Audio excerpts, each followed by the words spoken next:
जय हिंद, नमस्कार साथियों। मैं हूं तरुणा राठौड़ और आप सभी देख रहे हैं तरुणा डिफेंस एकेडमी का यूट्यूब चैनल।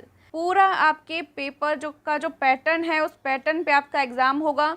इजी और हार्ड लेवल के क्वेश्चंस जो हैं वो इंक्लूड किए जाएंगे, जैसे कि आजकल एग्ज़ाम में आ रहे हैं। तो सभी को अपना टेस्ट लगा लेना है और इवनिंग में 7 बजे सीमा मैम की मैथ्स और रीजनिंग की क्लासेस आती हैं, अभी वो क्लासेस लेनी हैं। और भी हम आपकी जो रिक्वायरमेंट्स रहती है, आपकी डिमांड रहती है, उसके अकॉर्डिंग क्लासेस लाने की ट्राई कर रहे हैं, टॉपिक वाइज क्लासेस। तो फ़िलहाल तो सभी को बिना कोई टाइम वेस्ट किए ये मॉडल पेपर लगा लेना है। तो स्टार्ट करते हैं। पहला क्वेश्चन आपके सामने है। सबसे पहले हम जीके का पोर्शन कंप्लीट करने वाले हैं। एक बार सभी जय हिंद बोल दें और पेपर की शुरुआत करें। जय हिंद। चलो अब स्टार्ट करते हैं पेपर। वैदिक काल में बहुविवाह की प्रथा थी। वैदिक काल में बहुविवाह, एक से अधिक विवाह की प्रथा, तो ये राजवंशों में थी। तो यहाँ पे हम हमारा आंसर लगा लेते हैं। तो ये आंसर आपका बी सही हो जाएगा। नेक्स्ट क्वेश्चन, भारत में सती प्रथा को कब प्रतिबंधित किया गया? सती प्रथा, सती प्रथा मैं थोड़ा बता देती हूँ अगर जिसको नहीं पता हो। पहले ऐसे होता था कि अगर किसी स्त्री के पति की मृत्यु हो जाती थी तो वह अपने पति के साथ अग्नि को प्राप्त हो जाती थी, ठीक है, तो उसको हम कहते थे सती प्रथा। तो इसको 1829 में प्रतिबंधित किया गया, ठीक है। तो बी ऑप्शन यहाँ पे आपका सही हो जाएगा। इससे जुड़े हुए कुछ 2-3 क्वेश्चंस रहते हैं जो एग्ज़ाम में आते हैं, वो मैं आपको यहाँ पे बताऊँगी। एक क्वेश्चन ऐसे बनता है कि जो सती प्रथा है, कि जो सती प्रथा है वह उसको बंद करवाने में किसने प्रयास किया या किसके प्रयासों से सती प्रथा पर रोक लगी, ये क्वेश्चन पूछा जाता है, ठीक है। तो उसका आंसर आपका होगा राजा राम मोहन राय। राजा राम मोहन राय, ठीक है। ये स्क्रीन पे थोड़ा ज़्यादा बड़ा लिखा नहीं जा रहा है, समझ जाना। राजा राम मोहन राय के प्रयास से सती प्रथा को प्रतिबंधित किया गया, ठीक है। अंग्रेजी सरकार में ही हुआ था ये कार्य। एक क्वेश्चन और बनता है अब राजा राम मोहन राय से। क्वेश्चन आता है कि ब्रह्म समाज के संस्थापक कौन थे? ब्रह्म समाज के, तो ब्रह्म समाज के संस्थापक राजा राम मोहन राय थे, ठीक है, समझ गए। तो इनके प्रयास से 1829 में सती प्रथा पर रोक लगी, ठीक है। नेक्स्ट क्वेश्चन पे चलिए। भक्ति आंदोलन का आदि पुरुष किसे कहा जाता है? आपको पता है जन सुधार के लिए कई आंदोलन चलाए गए, जिसमें एक था भक्ति आंदोलन, और इसका आदि पुरुष किसे कहा जाता है वो आपको बताना है। तो जो शंकराचार्य हैं, आचार्य, इनको भक्ति आंदोलन का आदि पुरुष कहा जाता है। बी ऑप्शन सही हो जाएगा। एक क्वेश्चन आदि शंकराचार्य से और आता है कि भारत के चारों कोनों में जो 4 मठों की स्थापना हुई है वो किसने की है? तो उसका उत्तर भी हो जाएगा आदि शंकराचार्य या आचार्य शंकराचार्य, जिनको हम कहते हैं। ये जो 4 मठ हैं बहुत ही पवित्र स्थल माने जाते हैं। तो 4 मठों की चारों कोनों में भारत में इन्होंने स्थापना की थी, आदि शंकराचार्य ने। हो गया बी ऑप्शन आपका। नेक्स्ट क्वेश्चन पे चलो। डॉक्टर अब्दुल कलाम द्वारा लिखी गई आत्मकथा का नाम क्या है? डॉक्टर अब्दुल कलाम के द्वारा जो आत्मकथा लिखी गई उसका नाम।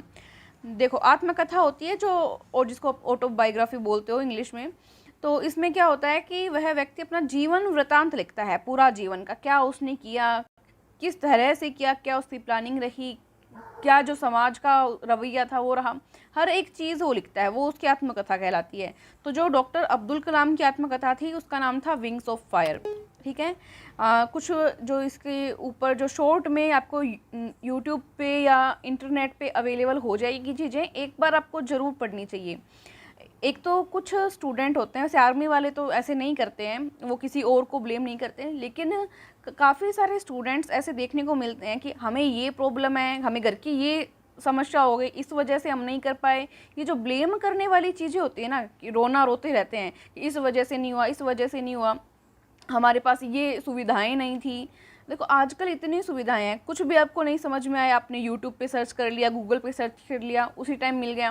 पहले के टाइम में, अब अगर हम अब्दुल कलाम के टाइम की बात करें सर की, तो ये व्यक्ति ऐसे थे जिन बहुत ही गरीब फैमिली से थे ये, और ये बचपन में अखबार बेचा करते थे। अखबार बेच के इन्होंने जैसे कैसे अपनी पढ़ाई जो है उसको कंटिन्यू रखा, और धीरे धीरे करके मिसाइल मैन के नाम से जाने गए। वैज्ञानिक क्षेत्र जो है, विज्ञान का जो क्षेत्र है, उसमें इनका जो योगदान है भारत में, उसको हम भुला नहीं सकते। आगे आने वाली कोई भी पीढ़ी उसको भुला नहीं पाएगी। और भारत का राष्ट्रपति, जो कि भारत का प्रथम व्यक्ति होता है, इतने बड़े पद तक ये पहुँचे। छोटे से गांव के व्यक्ति, परिवार में इतनी कठिनाई रही, उसके बावजूद। तो एक बार आप पढ़ें, आपको ज़रूर मोटिवेशन मिलेगा इससे, एक बार ज़रूर पढ़ें, ठीक है। तो यहाँ पे हो गया हमारा विंग्स ऑफ फायर, पहला जो आपका ऑप्शन है, ठीक है। चलिए नेक्स्ट क्वेश्चन पे चलते हैं। सती प्रथा की भर्त्सना करने वाला कौन था? सती प्रथा की भर्त्सना करने वाला तो अकबर था। अकबर ने इस पे रोक लगाने की ट्राई की थी सती प्रथा पर, ठीक है, सी ऑप्शन हो जाएगा। नेक्स्ट क्वेश्चन पे चलते हैं। देखिए प्रैक्टिस आपकी चल रही है, रेगुलर आपकी प्रैक्टिस चल रही है। जीके जीएस की अलग चलती है, मैथ रीजनिंग की अलग चलती है। अब आपके लिए मॉडल पेपर भी लगाते हैं, और भी बहुत सारे यूट्यूबर्स होंगे जो ये काम करते हैं। लेकिन आपको साथ साथ में यहाँ तैयारी तो करनी है, लेकिन एक बार घर पे शांत दिमाग से, जब तक आप किताब में से उठा के प्रैक्टिस नहीं करेंगे, किताब में से खुद नहीं पढ़ेंगे, उसके प्रति रुचि पैदा नहीं करेंगे पढ़ने के प्रति, तो कुछ नहीं हो पाएगा। चीज़ें याद नहीं रहेंगी, चीज़ें भूल जाओगे। यहाँ पे प्रैक्टिस करने से एक दूसरे के आंसर दिख भी जाते हैं कई बार। पूरा परफेक्ट तैयारी नहीं हो सकती है, मैं कह रही हूँ। चाहे कितना ही बड़ा कोई यूट्यूबर आ जाए, आपको कोई घोल के जड़ी बूटी नहीं पिला सकता। आराम से घर पे ये तैयारी तो करनी है, यहाँ प्रैक्टिस हो जाएगी। उसके बाद में बुक है अपनी है, चाहे कोई और भी बुक ले सकते हो आप, या अपनी वाली जो बुक बनाई है ना, सीरियसली मैं बता रही हूँ आपको कि एकदम जो इम्पोर्टेंट क्वेश्चन है ना, एकदम इम्पोर्टेंट, जो बार बार रिपीट होते हैं और जो आगे अब पूछे जा सकते हैं, वैसे क्वेश्चन लिए हैं। उन क्वेश्चंस के पेपर सेट बनाए हैं। आराम से शांत दिमाग से कॉपी पेन लेके बैठो, बुक ऑर्डर कर लो, और बुक अभी लॉकडाउन में नहीं मिल पा रही है तो ई बुक ले लो, और शांत दिमाग से कॉपी पेन लेके और अपना प्रैक्टिस पेपर लगाओ, और देखो टाइम, देखो कितने टाइम में पूरा किया है, कितने क्वेश्चन सही हुए हैं, कितने क्वेश्चन गलत हुए हैं। सारे सॉल्यूशन दे रखे हैं। जो क्वेश्चन नहीं आए फिर उसका सॉल्यूशन देखो, सॉल्यूशन देख के समझ में आए तो बहुत बढ़िया बात है, नहीं आए तो व्हाट्सएप नंबर दिए हुए हैं, व्हाट्सएप नंबर पर मैसेज करो कि ये क्वेश्चन नहीं आया तो आपका उसका सॉल्यूशन किया जाएगा उसी टाइम कि नहीं आ रहा क्वेश्चन, ठीक है। तो ये बुक का लिंक भी मैंने डिस्क्रिप्शन में भी डाल रखा है या कमेंट में भी डाल रखा है। बुक ले लेना और आराम से अपनी प्रैक्टिस करना, और रेगुलर यहाँ पे यूट्यूब पे तो प्रैक्टिस करवा ही रहे हैं। तो अब यहाँ पे क्वेश्चन आपके सामने है, प्रथम मुगल राजपूत विवाह कब हुआ? प्रथम मुगल राजपूत विवाह बताएं। चलो थोड़ा सा हिंट देती हूँ मैं। ये जो आमेर के राजा है ना, जयपुर के, राजस्थान से ही, जिनका नाम था भारमल, क्या राजा थे भारमल, इन्होंने अपनी पुत्री, जिनका नाम हरकाबाई और जोधाबाई दोनों मिलता है, हरकाबाई जोधाबाई, ये कन्फ्यूज़न इसलिए रहता है क्योंकि अलग अलग विद्वान अलग अलग मानते हैं, ठीक है। हरकाबाई या जोधाबाई ये पुत्री थी भारमल जी की। भारमल कहाँ के शासक? आमेर के। कहाँ के शासक थे? आमेर के। आमेर कहाँ? ये जो जयपुर में आपका जो दर्शनीय स्थल है, बड़ा जो किला है आमेर का, हरगढ़ दुर्ग के पास है आमेर, वही आमेर की हम बात कर रहे हैं। यहाँ के ये राजा थे, क्या नाम था? भारमल। इन्होंने अकबर की अधीनता स्वीकार कर ली थी, बहुत ही परिस्थितियाँ खराब हो गई थी उस कारण, और इन्होंने अपनी पुत्री का विवाह अकबर के साथ किया था, जिसका नाम था जोधाबाई। तो ये आपको मैंने हिंट दे दिया है। अब देखो कि ये विवाह कब हुआ, ये आपको बताना है कमेंट करके, जल्दी बताएं। तो ये विवाह 1562 में हुआ था। कब हुआ था? 1562 में। हो गया, चलते हैं। हाँ एक बात और, ये क्वेश्चन जब पीछे पूछा गया था ना, तो डेट एकदम पास पास दे दी थी। तो हुआ था, कब हुआ था? जनवरी के मंथ में, ठीक है। डेट ऐसे दे देगा जनवरी 1562, फरवरी 1562, मार्च 1562, तब क्या करोगे? तो जनवरी 1562 में, ठीक है। नेक्स्ट क्वेश्चन, बाबर की मृत्यु कब हुई? बाबर की मृत्यु, बाबर कौन था? अकबर के दादाजी। अकबर को तो जानते होगे, अकबर के दादाजी थे। बाबर ने तो युद्ध लड़ा था पानीपत वाला, उसके कारण जो है मुगल साम्राज्य की नींव भारत में पड़ गई थी। तो बाबर की मृत्यु कब हुई आपको पूछा था? 1530। अब देखो इतनी चीज़ें डायरेक्ट क्वेश्चन करते रहते हो ना, तो पूरा जो कॉन्सेप्ट होता है वो क्लियर नहीं हो पाता। तो टॉपिक वाइज क्लासेस भी ज़रूरी हैं, वो भी लगवाएंगे आपके लिए। बाकी बुक रेगुलर पढ़ो, बुक पढ़ोगे ना तो कॉन्सेप्ट क्लियर होंगे कि बाबर कौन था, अकबर उसका क्या लगता था, कौन सा युद्ध बाबर ने लड़ा, किस कारण भारत में मुगल साम्राज्य की नींव पड़ी, किसके साथ लगा गया, लड़ा गया वो युद्ध, कौन हारा कौन जीता, ये सब कॉन्सेप्ट के साथ आते हैं। ये सारी चीज़ें जो होती हैं बुक पढ़ा करो साथ में, ठीक है। कितना भी कोई बड़ा यूट्यूब चैनल हो, कोई आपको गोल की कोई जड़ी बूटी नहीं है, सच बता रही हूँ, कोई नहीं पिला सकता। खुद पढ़ो, पढ़ने के प्रति रुचि पैदा करो, ठीक है। तो 1530 हो गया ये, 1530। और डेट की बात करें तो ये 26 दिसंबर 1530, 26 दिसंबर 1530 को इनकी डेथ हुई थी। नेक्स्ट क्वेश्चन पे चलते हैं। मुगल काल में जहांगीर के बाद सिंहासन पर कौन बैठा था? जहांगीर के बाद, तो जहांगीर के बाद जहांगीर का बेटा बैठा था। जहांगीर अकबर का बेटा था। सबसे पहले तो बाबर, ठीक है, बाबर से याद कर लो, बाबर ही आया था सबसे पहले। बाबर के बाद, ये मैंने बाबर लिखा है समझ जाना, बाबर के बाद आया हुमायूं। बाबर के बाद बाबर का बेटा था हुमायूं। हुमायूं के बाद था फिर अकबर।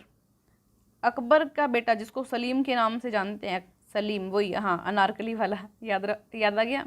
हाँ, तो अकबर के बाद में सलीम, जिसको जब सिंहासन पे बैठाया गया तो उसका नाम रख दिया जहांगीर, ठीक है। क्या नाम रख दिया गया? जहांगीर। और फिर जहांगीर का बेटा कौन था ये आपको पूछा है, तो जहांगीर का बेटा था शाहजहां। दोबारा पढ़ो, बाबर के बाद हुमायूं, हुमायूं के बाद अकबर, अकबर के बाद जहांगीर जिसको सलीम के नाम से जानते हैं, और उसके बाद में शाहजहां। शाहजहां वही, हाँ, मुमताज़ महल वाला, ये अपने जो ताज महल है, इसने अपनी बीवी थी इसकी मुमताज़ महल, उसके नाम पे ताज महल बनाया था, तो शाहजहां, ठीक है। अब आगे बहुत फ़नी सी स्टोरी भी है, इंटरेस्टिंग भी है कि शाहजहां का जो बेटा था औरंगजेब, उसने अपने ही पिता को बंदी बना लिया और जेल में बंद कर दिया, और राज्य जो है हड़प लिया। अपने भाई जो इसके दारा शिकोह वगैरह थे उनके साथ युद्ध किया। अब पूरी सी स्टोरी मैं एक ही क्लास में बता नहीं सकती, तो इसके लिए कॉन्सेप्ट वाली पूरी क्लास चाहिएगी, तो टॉपिक वाइज क्लास करेंगे। अब ये मेरा जो डॉगी है यहाँ पे भी परेशान कर रहा है, अरे भाई रोको एक बार, इसको क्लास लेने दो। अब ये भी चाह रहा है कि ये भी क्लास ले, क्लास चल रही है ऑनलाइन क्लास, समझता है ये क्लास एक्चुअली, इसको बताते हैं ना कि ऑनलाइन क्लास चल रही है तो थोड़ी देर चुप हो जाता है, इतना समझदार है। आजकल कुत्ते भी समझदार होते हैं। तो चलो नेक्स्ट क्वेश्चन। किस मुगल बादशाह ने अपने पुत्र का नाम सूफी संत शेख सलीम चिश्ती के नाम पर रखा? कौन सा मुगल बादशाह था? देखो, अकबर। क्या नाम था? अकबर। अकबर ने क्या कि बहुत सारी रानियों से शादी तो कर ली, लेकिन इसके बच्चे नहीं हुए, तो ये गया एक सूफी संत के पास जिनका नाम था शेख सलीम चिश्ती, और इनको कहा कि भाई जैसे कैसे, इतना बड़ा मैं महाराजा हूँ, इतना बड़ा बादशाह बना बैठा हूँ, मेरे बच्चे तो हों, कुछ तो बता भाई, कोई आइडिया बता। तो इसने कहा ठीक है, आइडिया तो मैं तुम्हें देता हूँ, पर जो तुम्हारा बच्चा हो और उसको मतलब मेरा जो आशीर्वाद वगैरह दिलाने लेके आना है। तो मैं बोला ठीक है, आ जाऊँगा, कोई दिक्कत नहीं है। फिर इसकी कृपा से, ऐसे बताते हैं कि इसकी कृपा से इसके क्या हो गया, अकबर के बच्चा हो गया। बच्चा हो गया किससे? जोधा बेगम से। तो जोधा बेगम से इसके बच्चा हो गया, तो उसका नाम इसने इसके नाम पे रखा सलीम, ठीक है, सलीम रखा। तो अकबर ने रखा था, तो क्या ऑप्शन हो जाएगा आपके पास? अकबर, ठीक है। ये कुछ इतिहास के क्वेश्चन हुए हैं जीके पोर्शन में। अब नेक्स्ट हम देखते हैं भूगोल और अर्थव्यवस्था के क्वेश्चन, ठीक है। भूगोल के क्वेश्चन यहाँ पे आपके सामने आ चुके हैं, ठीक है। भारत का और विश्व का दोनों का भूगोल के क्वेश्चन यहाँ पे शामिल होते हैं आपके सिलेबस में। तो क्वेश्चन है, निम्न में से सबसे बड़ा महासागर कौन सा है? इतना आसान क्वेश्चन, प्रशांत महासागर। ये तो बहुत ही छोटी क्लासेस में आने लग जाता है, ठीक है। ये एक क्वेश्चन और इससे थोड़ा अगर हार्ड लेवल में क्वेश्चन आए कि प्रशांत महासागर जो है वो संपूर्ण समुद्री क्षेत्र का कितने प्रतिशत भाग है? तो 46% भाग है। कितना? 46%, 46%, ठीक है। और प्रशांत महासागर जो है वो पृथ्वी के संपूर्ण क्षेत्रफल का कितना है? तो पृथ्वी के संपूर्ण क्षेत्रफल का ये 1/3 है, 1/3, 1/3, ठीक है। समझ गए सभी? नेक्स्ट क्वेश्चन, ये थोड़ा हार्ड लेवल पे है तो पूछा जा सकता है। 46%, 1/3। नेक्स्ट क्वेश्चन, क्षेत्रफल की दृष्टि से भारत का सबसे छोटा राज्य कौन सा है?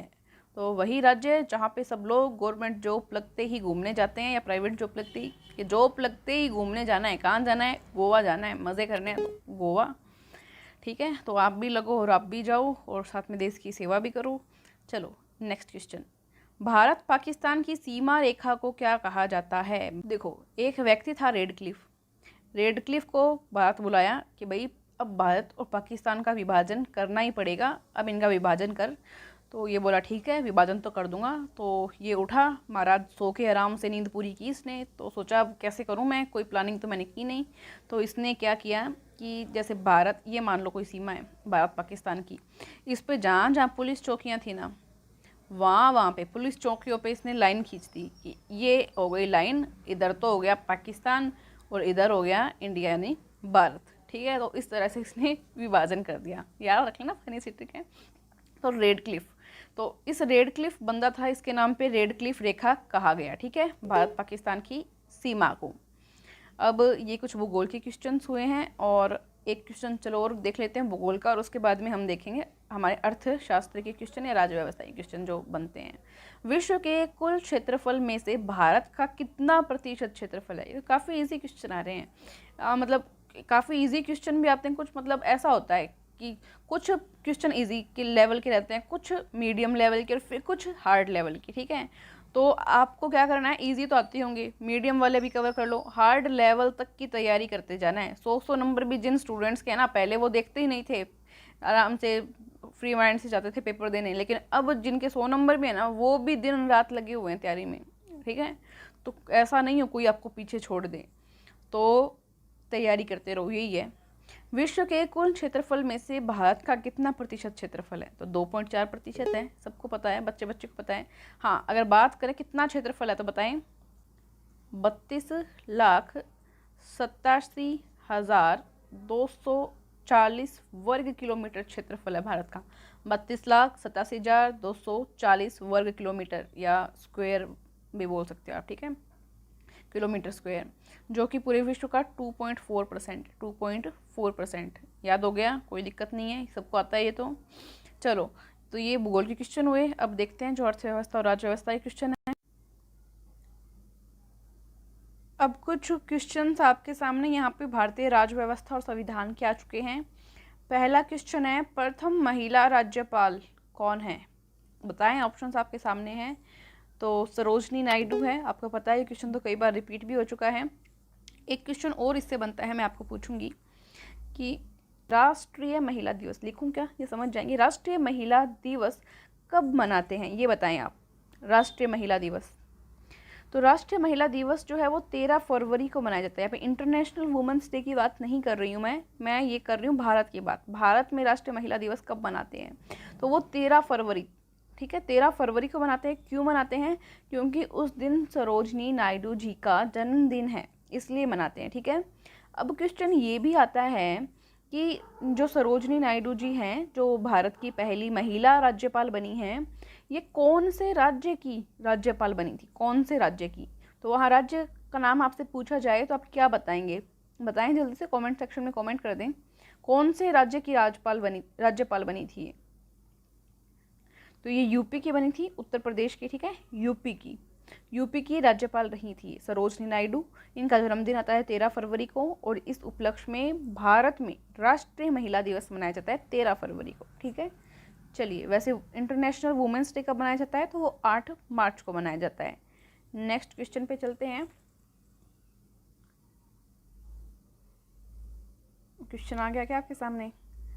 हाँ, संसद द्वारा राष्ट्रीय संकट का अनुमोदन करने की समय सीमा है।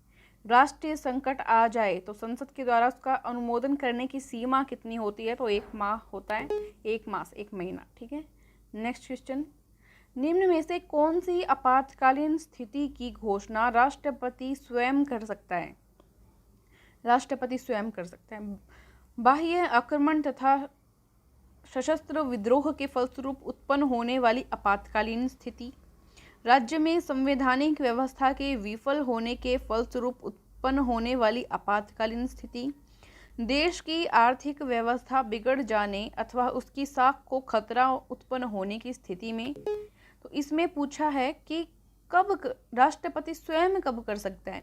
तो इसमें क्या होता है कि जब बाहर से आक्रमण होता है या कोई सशस्त्र विद्रोह हो जाता है, तब राष्ट्रपति स्वयं नहीं करता है, स्वयं नहीं करता। तो तीनों ही चीज़ें नहीं है, राष्ट्रपति स्वयं नहीं करता, तो इनमें से कोई नहीं होगा यहाँ पे। क्योंकि कैसे होता है कि जो 44वां संविधान संशोधन हुआ था, लिख लीजिए, जो 44वां संविधान संशोधन हुआ था, उसमें ये बताया था जो 352वां अनुच्छेद था, आर्टिकल 352, कि जो राष्ट्रपति होता है उसको मंत्रिमंडल लिख के देती है, या मंत्रिमंडल उसको बताती है कि अब ये बाहरी आक्रमण हो चुका है और सशस्त्र विद्रोह की स्थिति उत्पन्न हो चुकी है और अब जो है आपातकाल की स्थिति की घोषणा की जाए, तब ये चीज़ें होती है। राष्ट्रपति स्वयं नहीं कर सकता है, ठीक है। तो यहाँ पे डी ऑप्शन आपका सही हो जाएगा। तो ये संविधान संशोधन 44 आर्टिकल 352 ये हो गया आपका। तो ये आपके कुछ क्वेश्चन हो गए हैं इसके अर्थव्यवस्था और राज्य व्यवस्था के। अब नेक्स्ट 9:30 बजे जो आपकी क्लास रहेगी वो रहेगी साइंस की। जय हिंद बोल दीजिए, क्लास का समापन करते हैं। जय हिंद।